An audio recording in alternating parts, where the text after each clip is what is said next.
ओहो आज त बारी रहेछ त खोलामा। आज कति चैतको 29 गते कि 30 गते अस्तिसम्म तुवाला लाएर आँखा पोल्ने, टाउको दुख्ने, घाँटी बस्ने भइरहेको थियो। आज 2-3 दिन भयो लगातार पानी परेको। यस्तो देखिएछ है नेपाल। यसपालि त छिटै नै बर्खा लाग्ला जस्तो भयो त यार। खोलामा बारी आएछ नपत्याउने गरेर कसरी बारी आयो यार। चैत वैशाखमा पनि बारी आउँछ र।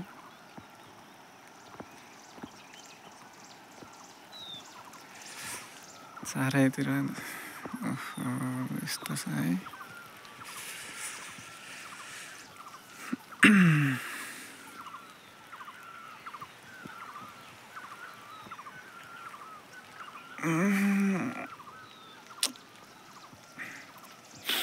अहिलेसम्म मकै पनि उम्रेको छैन, रोपेको मकै समेत उम्रेको छैन, तर खोलामा बारी आइसक्यो।